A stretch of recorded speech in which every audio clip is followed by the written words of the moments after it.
In authoritarian regimes, the unimaginable becomes reality. In one such country, citizens are required to collect large amounts of feces annually, 500 kilograms from adults and 200 kilograms from elementary school students. This is a real situation happening today in North Korea. On January 9th, Radio Free Asia's Korean service reported that North Koreans struggling to meet the government's high feces collection quotas have begun fighting with each other. Not only has the black market emerged as a result, but people fearing punishment have been resorting to theft and violent struggles over the feces. North Korea has long suffered from a fertilizer shortage, and under Kim Jong-un's regime, citizens are required to provide feces for compost each January for farming. Typically, the annual feces quota per person is 142 to 145 kilograms. However, this year, the quotas have increased dramatically. Adults are now required to collect 500 kilograms, while elementary students must provide 200 kilograms. The deadline is set for January 20th, with penalties for failure to comply, causing widespread panic among the population. Sources indicate that those who fail to meet the quota may be publicly denounced or sent to notorious labor camps. Reports also detail an escalation in violence due to the feces collection struggle. An anonymous resident in Pyongyang's North Pyongyang province revealed that two men fought with axes and shovels, seriously injuring each other. It was reported that a worker tried to scoop feces from a home's latrine, but the homeowner struck him with a shovel. Both were sent to the hospital. This is just one of many violent incidents tied to the annual feces wars. This year, a middle school boy tried to scoop feces at a public restroom, but was confronted by a community patrol leader who overturned his cart and yelled at him. The boy's mother then confronted the patrol leader, sparking a heated argument and physical altercation. Women in North Korea often struggle to fulfill feces donation tasks, as they are typically excluded from state-assigned work. They turn to the country's largest women's organization, the Korean Socialist Women's Union, to complete their obligations. Housewives, in particular, face significant pressure, as they must balance small businesses to help support their families with the additional burden of feces collection, with a nationwide target of 1 ton per household. One woman, frustrated by the lack of open public restrooms, lamented, "Where am I supposed to get enough feces?" With her business failing, she could not afford to buy feces quotas on the black market, forcing her to steal manure from a farm, and was violently confronted by the farm's female manager. She said, "The government gives us food that's barely enough, but forces us to provide compost. Is there any other country where people fight over human feces?" In January 2024, a source from North Korea's Hamgyong province told Daily NK that like previous years, factories, schools, and other organizations have joined the New Year's compost production efforts. The source said, "Not only do citizens have to produce compost, they also have to transport it to farms, which is extremely exhausting. People are unhappy, particularly as students above second grade are now required to participate." Frustrated citizens voiced their dissatisfaction, saying, "We produce compost every year, but has it ever resulted in even one extra grain of rice for us? We are really fed up with this life." Some criticized, "There is probably no other country that starts the year by tormenting its people for 12 months. They pointed out that in other countries, life goes on without compost production, but in North Korea, even after fulfilling the task, life doesn't improve, and they are left just scraping by. Back in 2022, Daily NK reported that North Koreans were required to produce 150 kilograms of compost each, and workers in state-run factories had to provide 500 kilograms between January 4th and 14th. In January, market hours were shifted to give people 1 more hour to produce compost. A source from North Korea's Hamgyong province mentioned that due to the difficulty of importing chemical fertilizers, exacerbated by the COVID-19 crisis, residents began producing fertilizer from human feces after the government launched a 10-day production campaign. This burden of compost collection fell entirely on the people. Victor Cha, a professor at the Center for Strategic and International Studies, CSIS, who specializes in North Korean issues, told the Daily Beast, "In my view, the urgency surrounding the need for fertilizer is not nonsense. Fighting over feces is not the only issue. The North Korean Human Rights Committee has pointed out the rampant spread of intestinal parasites. which poses an even more serious problem. Strangely, despite North Korea's desperate need for human feces, last year Pyongyang sent feces balloons to South Korea as retaliation for South Korea's defamation of North Korea via balloons with USB containing banned movies and music.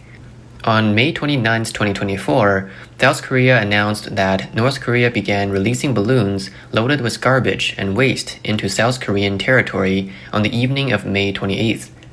Over 150 balloons were detected across various regions, including Gangwon, Gyeonggi, Gyeongsang, Jeolla, and Chungcheong provinces. On June 25, 2024, South Korea's Ministry of Unification stated that an analysis of about 70 North Korean balloons revealed several types of parasites, including roundworms, whipworms, and pinworms, most likely because North Korea uses human feces instead of chemical fertilizers. South Korean military officials confirmed that the balloons carried waste and trash and are currently being analyzed by relevant agencies. South Korea has condemned this as a blatant violation of international law and a severe threat to public safety, urging North Korea to immediately cease such actions. In a country where even fertilizer is in short supply, one might expect little to no high-quality products. Yet, in China, recent reports have revealed the presence of several North Korean product stores, offering a wide array of items. Let me take you on a virtual tour of the North Korean product store, where you can choose from hundreds of items. They've got everything: alcohol, tea, skincare, daily essentials, and more. Let me show you some of the products here. We've got something called Kim Il-sun mountain wine, and also our XO, plus some cosmetics, ginseng tea, and even baijiu, which is white liquor, and Korean ginseng essence. These are just a small selection. We've got even more products in our other store. Come on, let's go and take a look. Here it is, our North Korean product store. And as you can see, we have a wide range of products. We've brought almost 200 different items for display. Over here, we've got some North Korean snacks. This is a cookie we're holding. The ingredients list is simple. Just flour, sugar, eggs, milk, and a bit of salt. That's it. The ingredients are so simple, and that's why people love North Korean products. They are safe to consume. In January 2024, Chinese political commentator Xu Peng wrote an article revealing that he had seen online North Korean product stores during the New Year period. He remarked, "It's hard not to be amazed. One can't help but feel that history has a way of repeating itself." These North Korean product stores are not a recent development, but rather, they have only recently caught the attention of the public. North Korea is a country with extremely limited resources, even facing food shortages for its people. In fact, it has even resorted to forcibly collecting fertilizer for the upcoming spring planting. Xu Peng pointed out that this year, the amount of feces required to be collected greatly exceeds the average human feces output. In such a country where even feces are in short supply, how can they possibly produce products to export to China? Geographically, North Korea borders China's northeastern region, and the climates and natural resources are similar. However, North Korean specialties do not compare to those from China's northeast. North Korea's industrial capacity is severely limited, leading Xu Peng to suspect that Chinese domestic companies might be producing the goods instead. He questioned whether, in a country where the people are struggling to eat, how can the government push them to export goods for foreign currency? Xu Peng also wondered if the North Korean product stores are following the same tactics as the Russian product stores. Maybe we could see Iranian product stores, Hamas product stores, or Taliban product stores. Xu Peng noted that the Russian product stores have become a trend in China, but the items sold are often not even from Russia. Last month, Russian vlogger Xiao An in China, who lives in Shanghai, posted a video on social media claiming, "Let me show you how Chinese people deceive each other." The Russian product store in Shanghai was found to sell goods that were not Russian.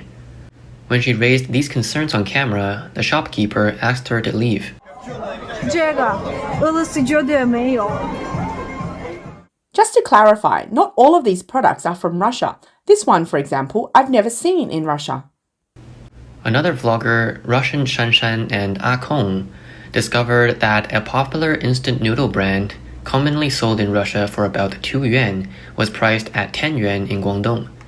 Additionally, wines labeled as Russian were actually from Armenia, and Russian-style tiramisu cakes were made in China. Another vlogger, Alasasa, stated that only about half of the products sold in these Russian product stores were authentic Russian goods. Some netizens even exposed Russian supermarkets in China selling items like durian candy, coffee, and various tropical fruit products. An online video pointed out that Russia's cold climate makes it impossible for them to produce these tropical fruits. After many netizens exposed fake Russian goods, local authorities in places like Zhejiang and Guangxi started cracking down on these stores. Xu questioned why these products, mostly produced domestically, were being sold as Russian. He speculated that many Chinese consumers, especially those sympathetic to Russia, thought purchasing products labeled as Russian would contribute to supporting the country.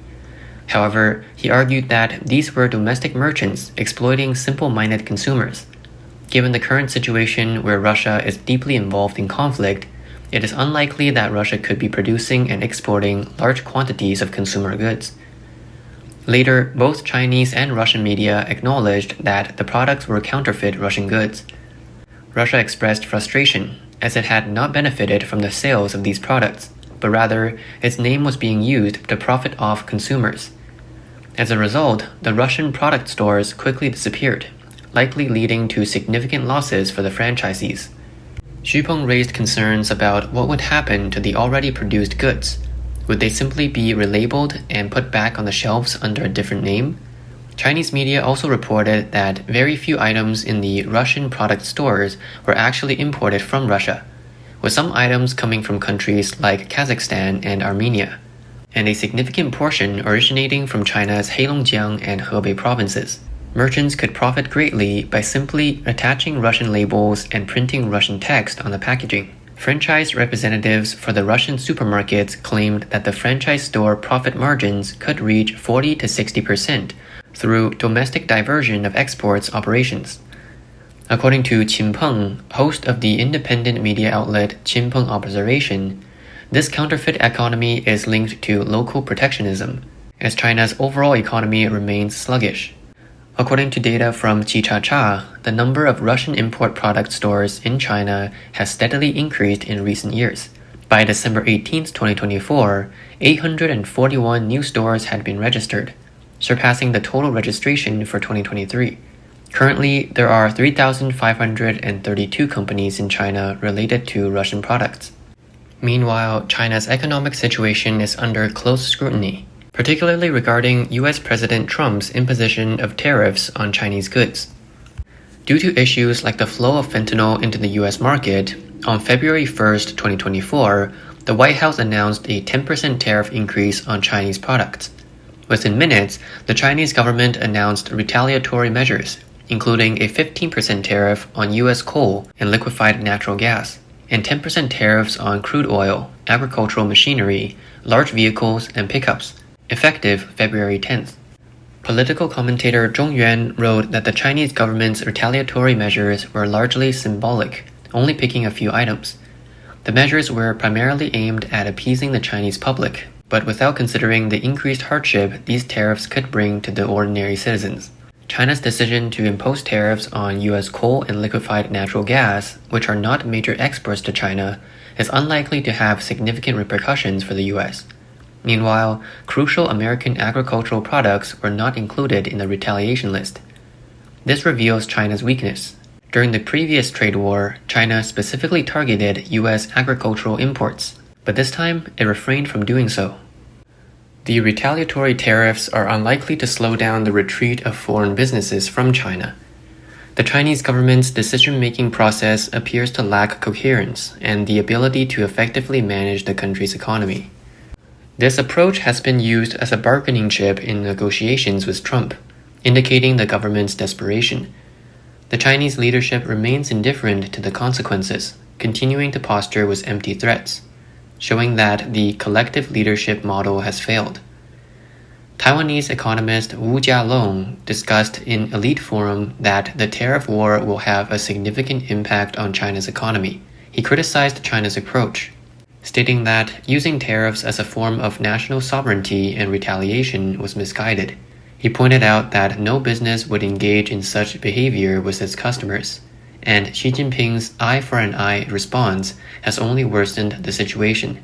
Wu Jialong explained that Trump's tariffs, originally set at over 60% after the removal of most favored nation status, has now risen to 70%.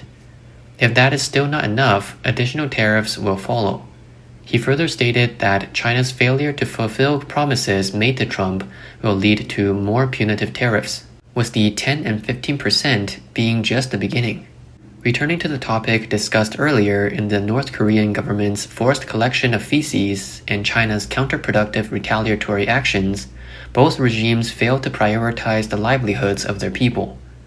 Instead, they focus solely on maintaining power, treating citizens as expendable in their pursuit of control.